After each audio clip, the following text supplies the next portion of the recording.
What is up, you guys? Welcome back to the channel. We have some breaking news. According to Will Sampson of The Athletic, he tweeted out Devin Williams and the Mets are in agreement on a 3-year contract per sources. Jeff Passan is on it as well, as he says Williams and the Mets are in agreement on a 3-year contract that is worth more than $50 million. Passan follows up that tweet with this one as he says the deal with the Mets is for 3 years and includes no opt-outs or options per source. He says that Williams will be there and pitching at the back end of their bullpen and perhaps even the ninth inning, depending on what happens with Edwin Diaz. Of course, Edwin Diaz could walk. He could go, looks like possibly the Dodgers are in on Edwin Diaz, or he could come back to the Mets. I mean, I think regardless of what happens with Diaz, this is a great deal for the New York Mets.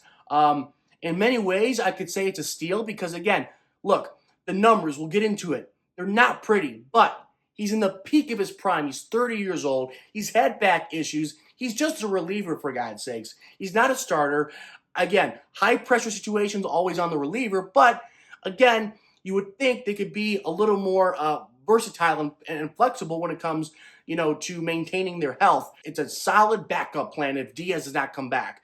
And if he does come back, you may have one of the best bullpens in baseball, at least for the back end. I mean, you could have Williams close out, the first, 3-4 games of the series, and then the next series you could have a Diaz do the closing out. And you could really have a lot of options in the back end of the bullpen. You could flip-flop roles if both of those guys come back to Queens. John Heyman did shed some light on the actual inner workings of the deal.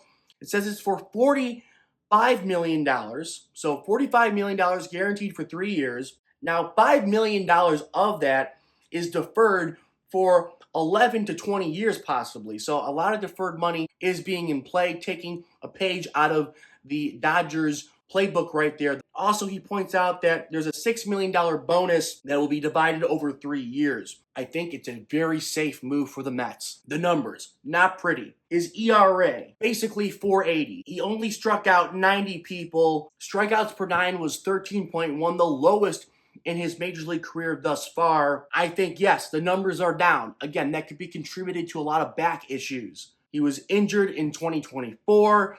It kind of creeped over into 2025, let's be honest. Strikeout rate diminished. His velocity was, significantly lower and thus less effective.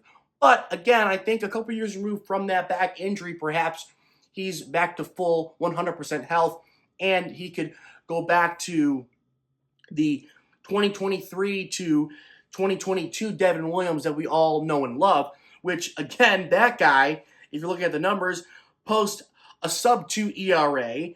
He racks up 60 innings, and he strikes out damn near 100 guys as a closer. So, I mean, that's what you want if you're the Mets. And if Diaz comes back, you have a little bit of a buffer there. That's all I got. Please like, please comment, subscribe, and I'll catch you guys later.